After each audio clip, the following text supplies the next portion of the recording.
Hello, hello, hello. What's up? My name is Wes. This is Interactive English.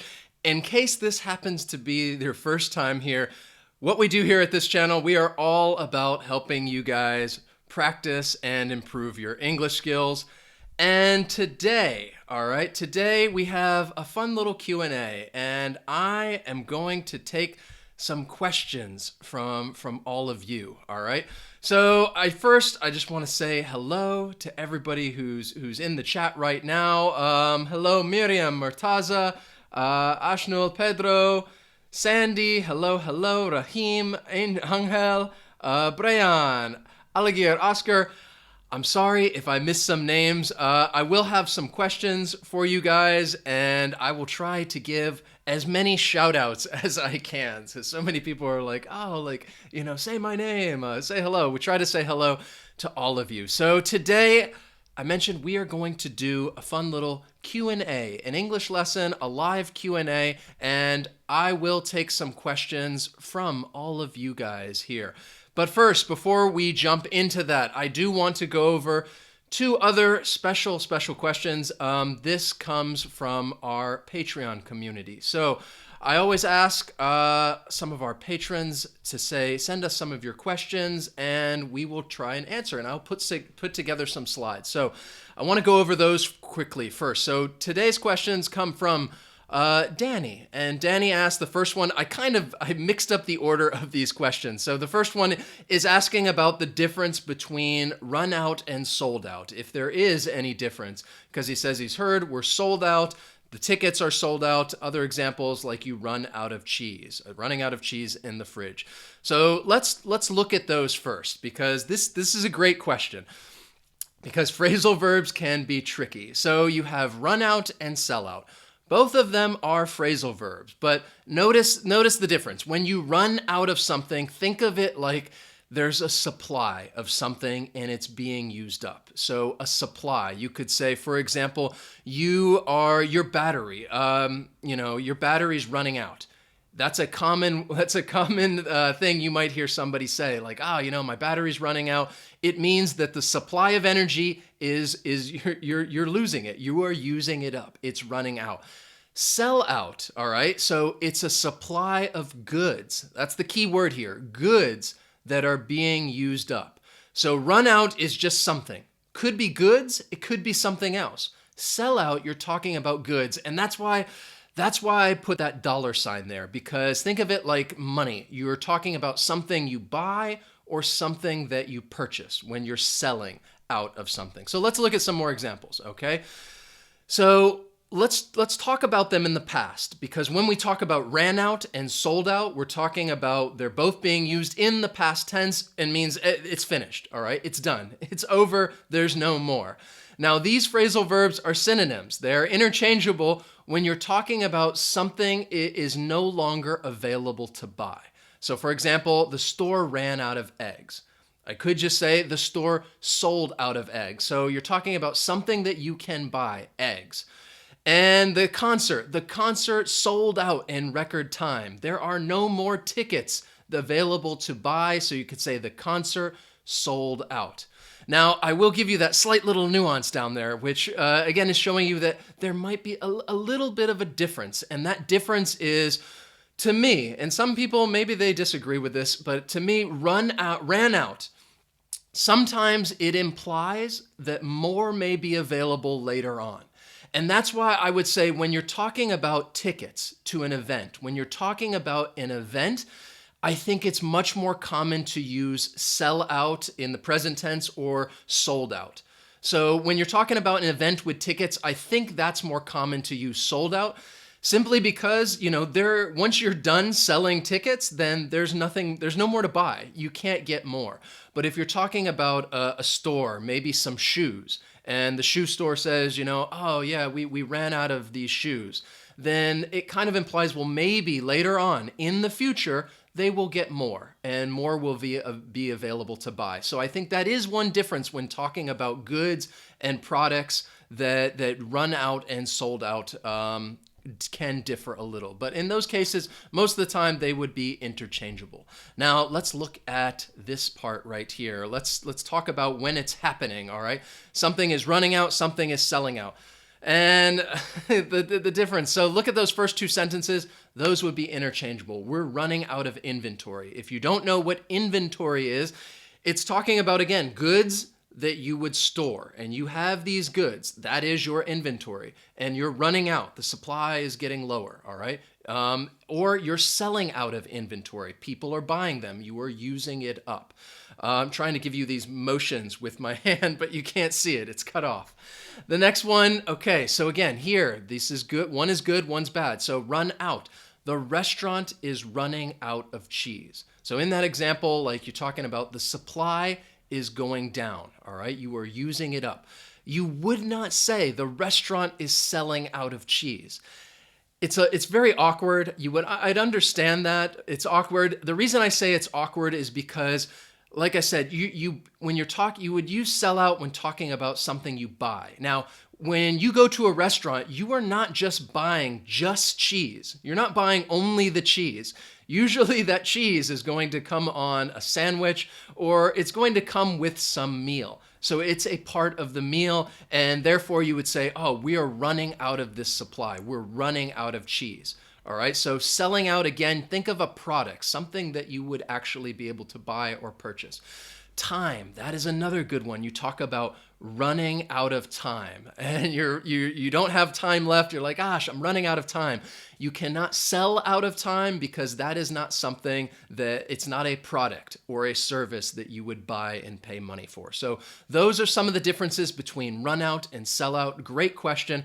Again, I think run out it's just a lot more universal because you can say, you're running out of something you buy. You're running out of time. You're running out of battery. You're running out of patience. There are many different ways that we could use run out, all right? And again, I love these examples you guys give me, all right? Alabe says, yes, you run out of gas. Another great example, the car's running out of gas. Perfect. You could say, Judy, yes, we ran out of books, all right? There's no more books. And it might be selling out of love. You could be running out of love. Oh, I'm running out of love. Okay, all right. So again, just something to keep in mind, the difference between these phrasal verbs and those slight nuances, the differences between them. So the next question from Danny, he asked, again, all right, let me get out of the way. So the first one is talking about the difference between finish and done, all right? And as well as finish doing something and how they're used and how they might be different. And again, finish, to do, you wouldn't use that one because after the verb finish, you are going to use the gerund. But let's look at this because this is a good question, because depending on how strict you want to be with grammar, then you might think that there is a big difference. So a true, real grammar person might, there's this kind of quote, this saying when talking about finished versus done. Cakes are done, but people are finished. Now, you might be thinking, what the heck does that mean? So let me tell you what that means. So done, the true, actual technical definition would be something has been brought to a conclusion, okay? The roast is not done cooking. So oftentimes you might use it with food, talking about whether food is done. It's been brought to a conclusion and it is ready. So that's the kind of something to think about. When something is done cooking, that means it's ready. You could keep cooking it longer, but it's not something you want to do because that's not going to taste good. If you just keep baking a cake or you keep cooking these steaks, you want to cook them until they're done, until they're ready, until they've been brought to a conclusion. Now, finished, you're talking about something that is completed. It is concluded, it's finished, there's no more discussion about it. They finished first in the competition. The competition, it's just done, all right? I just used it in that context. There's nothing more to do about it. So think about that, and now I'll tell you again, they are, nowadays, all right, they are interchangeable, and we use them interchangeably. We use them interchangeably quite often, especially when we're talking about a task. So for example, like sentences, people might say, I've done all my work. I've finished all my work. In that sense, most of the time, people will use them interchangeably and they have the same meaning, that this has been completed and there is no more. However, all right, we get into these slight little nuances here, which takes us back to the first meaning. I'm done with this. If somebody says, I'm done with this, all right, technically speaking, that means that they may not be finished, all right? It may not be completed. So, for example, you might be working on a project and say that you're really frustrated and you just don't want to work anymore. You're very tired. You might say, I'm done with this, okay? That means that, like in that first sense, it's been brought to a conclusion. You are at a point where you're like, I'm not going to keep working, but you technically did not finish the project. So again, it really depends on the context that you want to convey that, okay, you've just reached a point where you don't want to work anymore. I'm done with this. Or if somebody said, I'm finished with this, then that means that yes, it is completed. You have no more work left to do. So again, there are some tricky differences between them depending on what you want to say and what you're trying to express. But sometimes when you're talking about tasks, things that you need to do, you can use them interchangeably. I've done all my work. I've finished all my work. Now, let's talk about this one right here. Finish doing something. Like I said, when you use the verb finish, then you will follow it with the gerund. You finish doing something, and it's used to talk about completing an action. So an action that has recently been done as well. Think of it like there are many collocations with do. And in that sense, you might use finish doing something. For example, you do the laundry. And you could say, I finished doing the laundry. Or students might do their homework. So you could finish doing the homework. Or maybe somebody might do their nails. You finish doing their nails. Again, this is something that happened recently. It was an action, and you might just say, I finished doing this thing. So I think in that context, it's used often with those collocations. You do laundry, you do work, you do homework, you do nails, and you might finish doing these things. Okay? So, all right, those are the questions that I wanted to answer. So if you guys would like us to answer some of your questions just like that, you guys can check us out on Patreon. I will put up a link and you can join our community. We have some cool rewards up there. Again, I will leave a link in the description if you guys want to check that out. So right now, okay, I would like to take some of your questions, all right? So if you have any questions, just write them to me in the chat. I will go through some of those and try to answer them, especially if, let me put that up there. Boom, there's that Patreon link. Especially if they're, just keep them simple, all right? If it's something about pronunciation, vocabulary, grammar, just keep that in mind. Obviously, if somebody says, hey, can you talk about all 12 verb tenses? That's not possible. I will try to answer as many questions as I can, as well as, even if you have some personal questions, things about me. I know a lot of you follow us on social media, on Facebook and Twitter, and we post pictures and some more personal stuff. Just something to think about, all right? So if you have any questions, write that for me. You guys can write that in the chat. Again, got so many other people. Hello, I just want to give a quick shout out. Delilah, hello. Duong Huang, excellent. Nice to have you here. Wei Tan, great to see you. Perfect. Yasmin, all right. So, I love it. I love it when you say boom. Yes, that is... that would be an interjection that you're just saying an expression. I use that one too a lot. I use it in the classroom a lot, especially when I want to emphasize something like, here it is, boom. All right, that's a good one. I like that too. Hafid asks, excellent, that's a good question. Do all Americans understand each other? And I think that is a great question. Because it talks about, accent. And many people out there, many English learners, depending on what country you're from, you might have an accent in English. And I always tell learners, don't worry. If you want to reduce your accent, then that's up to you. That's your decision. but don't feel like it's necessary. Don't feel like you have to. The most important thing is that you all understand each other. And even within the United States, that's what I wanted to say. Different parts of the country have different accents, whether you're from the Southeast or whether you're from the West Coast. And depending on that accent, because some people have a very thick accent, it can be difficult for people to understand. I remember Ioana and I, we were traveling through the North Carolina. And in North Carolina, sometimes some people have a very thick accent. And we were doing this tour.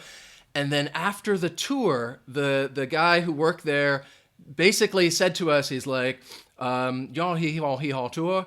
And I didn't know what to say because I couldn't understand him. And I just said, no, thank you. That's okay. And we left. But he had a very, very thick accent and it was difficult to understand. So yes, people in the United States, they may not understand one another.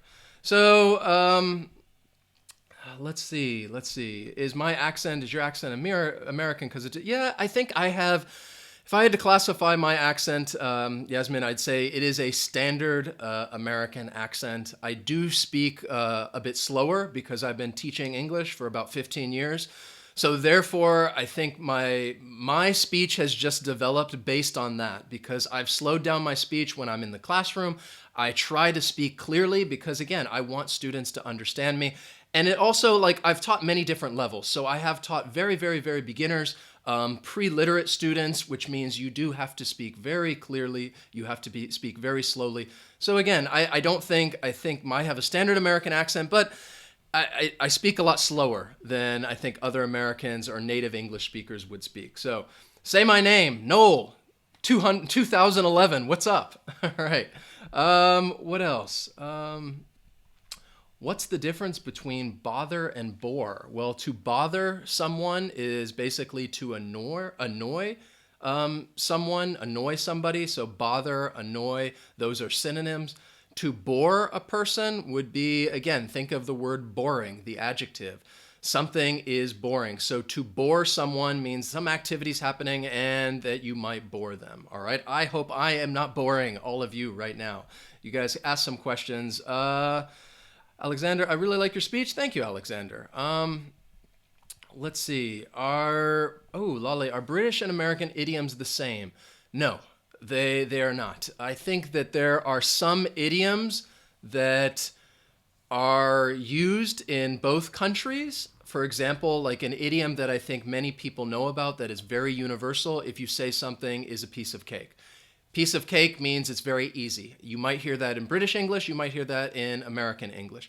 So some of them are used in both American and British English, but there are other ones that are not. Some that are just used in American English, and then some that are just used in British English. We do have some idiom lessons. We did a collaboration with Ali from Papa Teach Me, where we were quizzing each other on different British and American idioms. Good lesson. You guys check that out. So what else do we have? Daniel, hello, from Brazil. Excellent. Thank you. Lale, I can understand you very well. Excellent. Isatou, you're a great and phenomenal teacher. Thank you so much. I really appreciate that, Isatou. What is the meaning? Manipur asks, what's the meaning of once in a blue moon? So, all right. That's a good one. It is again, I'd say it's an idiom. It's an expression, once in a blue moon. So basically, each month, think of it like this. Each month, there is usually one full moon, okay? Sometimes, depending on the month, you might have two full moons within 1 month. And in that case, that's referred to as a blue moon, all right? Where you have 2 full moons in 1 month, a blue moon. And it's very rare. It does not happen often because usually each month there's just 1 full moon. So something that happens once in a blue moon is something that happens rarely. It does not happen often. So that's the expression like some situation happened, you're like, gosh, I can't believe they called my name. It happens once in a blue moon, and they called my name, and I have to go to jury duty. It happens once in a blue moon. So if something happens once in a blue moon, then it's just rare. It does not happen often. Good question. Somebody said, where is it? I usually understand Americans, better Americans than ever because we're used to, Andrea said, yeah, we're used to more American English. That is true. I always tell students, again, some people want to learn more British English and others American English. If whatever English you want to learn, then again, it's all about exposure. Try to expose yourself to American English if you want to learn more American English and American idioms. And the same with British. If you want to learn more of the British accent, British idioms, then you need to expose yourself to British English. And as Andrea said, I think it's common because of movies, TV, and music. I think more people in general, no matter where you are in the world, are probably exposed a bit more to American English, which is why I think many people might be a bit more comfortable with that accent. Over my head. B. Simon, what does it mean? Over my head. So if something is over your head, people might do this motion right here. Something goes over your head. It means that you don't understand it. So I'd say, this math problem, it was over my head. I don't understand it. I did not understand it. It was too difficult for me to understand. So if something's over your head, you don't understand it. Oftentimes we use it when talking about a joke. Somebody tells a joke and maybe another person doesn't get the joke because they don't understand it. And you say, it was over your head. It was over their head.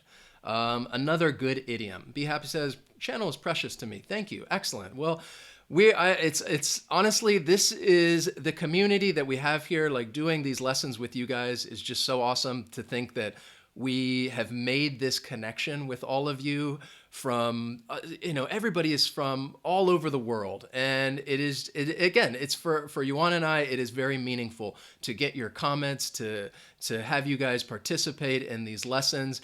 And actually, it's like we have our this huge English class, which we love. And we're really thankful for that. So let's see. Sorry again if I can't get to all of your questions. I'm trying to see as many as I can. Is it possible to say I'm blue? I'm sad? Yeah, I think you could. So that's another way of saying sad is to say, I think often people might say they're feeling blue. You're like, I'm feeling a bit blue. Then you're feeling a little sad. I don't think it's super common, but again, you could use it in that context instead of saying, I'm sad, like, I'm feeling a bit blue. I think it's more common to use it with feel blue. Let's see, what do we have? Does speed matter in fluency? William Johnson. I would say, I guess it depends. I would say yes and no. If you are talking about, just fluency and wanting to communicate efficiently and communicate effectively, then I think it's more important to have, fluency in terms of the rhythm and flow of your speech. It doesn't necessarily mean you need to speak super fast because again, I feel like, I don't know. I think my fluency is pretty good, but at the same time, I don't speak fast at all. And other people that do speak fast, I've met some, other Americans, they speak really fast. It's a little more difficult to understand. And to me, I'm not a big fan of that. I think it's like, okay, it's too fast. Why are you talking so fast? You need to calm down and just tone it back a little bit. So I think it depends on, instead of thinking about speed, think more about the rhythm and flow of speech. Because again, language, it is like, it's a pattern, it's a flow, it's a rhythm. It's like music, all right? So again, think of that. Kaki says, please answer me. I'm sorry, I didn't see where your question was. Oh, how can I speak fluently? Again, that's a very broad question. We do have some fluency videos. If you go to our channel, just search fluency. You're going to find so many videos. We actually have a whole playlist of videos to help you with your fluency and talking about different parts of it. And all of that to help you with your fluency, it would be working on all the different language skills like reading, listening, speaking. All of it goes into improving your fluency. So let me actually, here it is. All right, so let me give that link to you. I'll throw that in the chat right now. This is our fluency playlist. You guys can check that out. So there's 7 videos in there that you guys can find. So MD, what does beat the socks mean? Okay, that is That is a baseball reference, all right? They're talking about the Boston Red Sox. So if somebody says beat the Sox, the Boston Red Sox have a very good baseball team. I don't think they're doing very well this year. So if somebody's talking about beat the Sox, I believe they're talking about beat the Boston Red Sox, beat the baseball team. What do you say, Tambisa? Calm down or slow down? Both have the same meaning. I think it's to ask somebody to slow down is more polite. I know I just said calm down, I think, when if somebody's speaking way too fast. I think it's better to say slow down, especially if they're moving too quick for you. Just say, hey, could you please slow down? Calm down would mean like somebody's just like so hyped up and full of energy, which if somebody's speaking too fast for me, then that means they are just so full of energy that it's like, whoa, whoa, whoa, whoa, okay. Maybe they had too much coffee. I don't know. But if you're talking just a general conversation and you want somebody to repeat themselves, you could ask them to repeat or just ask them politely, oh, could you please slow down a little?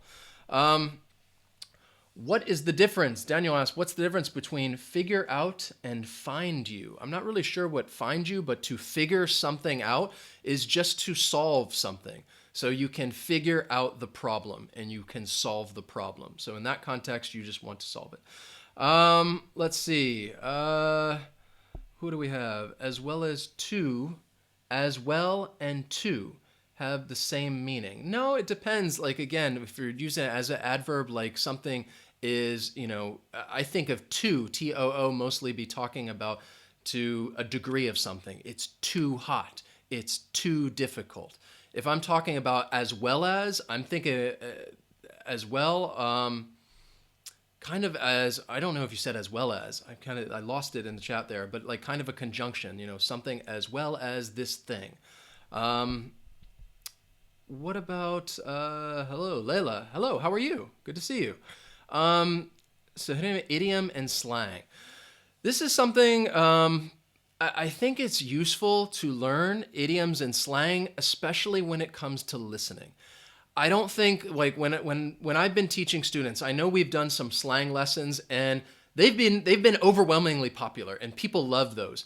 And I don't necessarily put those up. We don't put those up necessarily for you to go out and try to use them, because that's when I think it's easy to make simple mistakes, because a lot of it really depends on the context. But I think it can be very useful in listening, because you hear idioms and you even hear slang when you're listening to music, or if you're watching a TV show or you're watching a movie. So that way you can follow along, and it just really helps with your listening comprehension. Especially if you're listening to more informal English, which would be like TV shows and movies. So when we teach it, I don't necessarily say, I think it's always good to try to use these things, but again, keep in mind who your audience is. If you're talking to somebody who also uses those same slang words, typically younger people tend to use more slang. Let's see, what else do we have?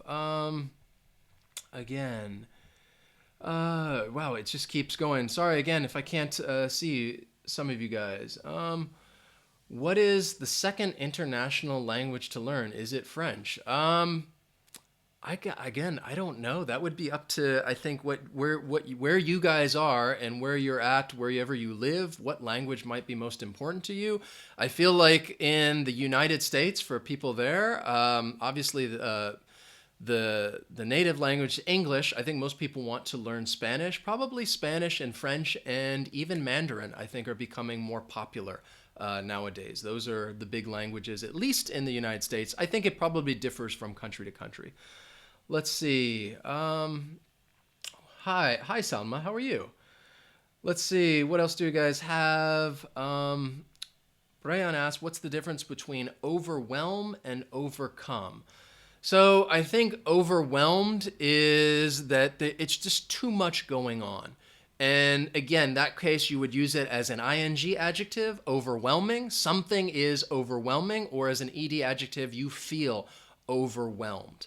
So it's more of something that there's too much in life going on. Overcome would be something like takes over, and it's usually followed by the preposition by. You are overcome. You could identify it with by or with. So for example, you are overcome with joy, all right? You are overcome with sadness. It kind of takes over. for temporarily, and it takes over your temporarily feeling. But overwhelmed is just too much going on. Let's see. I like how you guys are answering some of each other's questions. That's always good. What's the meaning of keep in touch? If somebody says keep in touch, it means like let's stay in contact. Let's not lose contact. So you can keep in touch with somebody by sending them a text message, by sending them an email, by writing them a letter, by making a phone call. You say, let's keep in touch. Let's stay in contact. Do you speak other languages? Hafid, yes, I speak Spanish. My Spanish proficiency has taken a hit, all right? And if something takes a hit, that is another expression, means it's probably been reduced. So I've spent about three years in Spanish-speaking countries. So yo hablo español, más o menos, pero en este momento yo necesito practicar más porque me he olvidado muchas palabras, entonces mi vocabulario es muy malo. All right, so I was basically just saying I haven't spoken in a long time, so I've forgotten a lot of words, and my vocabulary, I think, is greatly diminished. I have also I lived in Korea for 3 years, so my Korean, it used to be better. It's a bit more basic now. For anybody Korean out there, 안녕하세요, Wes입니다. 나는 한국어로 조금 해요. 그리고 한국어로 정말 어려워요. 이 영어와 쉬워요. 네. So I was basically saying in Korean, I was saying that I think Korean, I said my name, and then Korean, it is a very difficult language to learn, especially I think for, again, I can only speak for, I think, native English speakers. I think the grammar is very different, the grammar structure. So Korean is a very challenging language to learn. It's not one that you can pick up quickly, like I think many of the Romance languages are a bit faster. So Mr. Sam, hello. Say hello. Hi to Yuana. I will say hello to her. Thank you. Thank you for asking. Shivashi, are you British or American? Do you know? Can you tell based on my accent? Am I British or American? I think most people probably can just say, like, at least some people tell me, they're like, oh, you just look American. Everybody knows you're American. You just look like an American. So yes, I am American. Cat's out of the bag, all right? And cat's out of the bag, that's another idiom. That means the secret is revealed, yes. So, I guess is the hand clapping maybe thank you, for my language abilities? I hope so. So again, right now, I am like you guys. I'm trying to learn other languages too. Ioana, she is American Romanian. She has family in Romania. So we go there from time to time. I'm trying to learn Romanian right now. And I've just, again, tried to do the same thing that I tell you guys. Try to practice a little bit each day. Try to learn, 1 or 2 new words each day. Try to get different exposure, whether it's listening, reading. And you try to do all that. And again, I know that it's difficult because I'm going through it right now. It's difficult to set time aside and say, yes, I am going to do this each day. It's easier said than done, but it's great to have, hopefully that I can be a motivator. It's great to have people telling you, like, yes, this is what you need to do. Keep at it. You're doing the right thing. This is the way that you improve your language skills. So I hope that you guys keep at it and keep working at it. Your accent tells you're American. Yes. Alexander, Russian is a difficult language. I don't know any Russian, but I imagine, yes. Brian, I'm struggling with Portuguese. So yeah, I think, again, many of you are trying to improve your English skills, but I also understand there are probably other languages that you guys are trying to learn right now as well. And I think that's great because I think the more languages that you learn, I just think the better worldview that you're going to have and more that you're going to understand about people and cultures. And I think it really opens up a lot of doors for different people. So keep at it. I keep learning those languages. I think that's wonderful. Let's see. Has some other ones. Tell us popular discourse markers. Wow. That's one right there. That's a popular one. I think it depends, again, on the person and where they're from. I used to teach a student years ago that would say, right on, for everything. And they, yeah, yeah, right on. Like, oh, you're going out to this restaurant? Right on, yeah. And I was teaching them every day, and I started saying it after that. I was being exposed to it so much, and I didn't even know that I was picking it up until people started telling me. They're like, why are you saying right on so much? So discourse markers, like, again, if you don't know what they are, they're words that people put in there, which is kind of unnecessary. For example, the word like is another common discourse marker that people use, especially like younger American high school students. They would use like all the time and say, oh, and we were like going to go to the restaurant, but it was like closed, so we like had to find somewhere else to go. And like, and they just keep saying it. Can you help me with my IELTS exam? Well, I could give you some suggestions. I can't really personally help you, but again, I think that's something we want to work on more and create some more courses for test prep. But again, I think the most important thing, if you're talking about IELTS or TOEFL, the first thing that I would tell people to do is understand what's on the test, because again, those tests, they try to capture English fluency, but they only capture parts of it. And it depends on what it is, because a test like the IELTS, the idea is to make sure that you are ready for university, I think, that you can go into an academic setting where English is the spoken language and that you can survive. So again, just make sure you know what's on the test. What are they testing? What's the listening section like? What's the speaking section like? What's the reading section like? And then again, just practice so that you are comfortable. Because I've talked to many students in there, and they say they go in to take these exams, and that the environment around there just makes them feel so uncomfortable. People aren't very friendly. It's just not a good atmosphere. And when people they feel uncomfortable and they're full of anxiety, that is the worst time to take an exam. So the idea would be just to get so comfortable with the exam that you feel fine when you walk in there and you have a clear head and you can just take the exam. That would be my quick advice for you. And also, I think it's okay. Take it more than once, because I think that's the best way to get used to it. I know some students would say, I just want to take it one time and be done with it. Well, I think if you want to maximize your score, I think it does help take it a second, a third time, even though I know that is how they make their money. Let's see. Some of you guys learning it's easier to. Let's see. What do you guys? All right. Yeah, Judy, thank you. Don't forget to hit that like button. If you guys enjoy this discussion, if you guys enjoy these Q&As where I can take your questions and talk to you guys directly, please do. Please hit that like button. I really appreciate it. This is something, again, that I would like to do each month. Maybe do a Q&A. We'll take some direct questions from our patrons. And again, if you guys want to check us out, please go do that. And then open it up to questions with all of you guys and try to answer as much as I can, and just, again, have informal conversation. So even if you're watching this right now, again, it's a good listening exercise too, because you are getting exposure, you are listening to English, and you're learning new things, I hope, about different idioms, slang, vocabulary words, pronunciation, accent.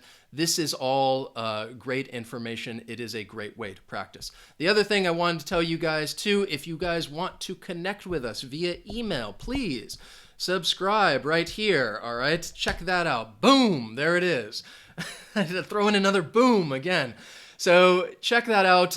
You can access the secret fluency lesson. Plus, we'll just send you some emails time to time, let you know some updates. We will send you some free resources, some very cool resources. So Mustafa, you already did it. Boom. Oh, you already liked it? Awesome. Sign up. Again, connect with us via email. It's just another way for us to build that connection, for you to kind of be more a part of the classroom, to be a stronger part of the classroom. So that is it for today. I am going to sign off. And again, that is an expression. When somebody says sign off, that means they're going to end. They are going to end a broadcast. So thank you guys so much for joining me today. I'm going to give some shout outs too. Thank you, Yasmin, Long, Preyoff, Graviton, Cece, Mupikwa, sorry I mispronounced names, Mustafa, Lali, Hamid, Tembisa, Pedro, Koki, Yusra, Layla, Alexander, Camila. Thank you guys for joining today's Q&A, for joining today's English lesson. Daniel, Milan, thank you, thank you, thank you. Again, I'll keep trying to give as many shout outs as I can. We'll do this another time and I will let you guys know. I hope you enjoy the rest of your day and I will see you guys next time. So long.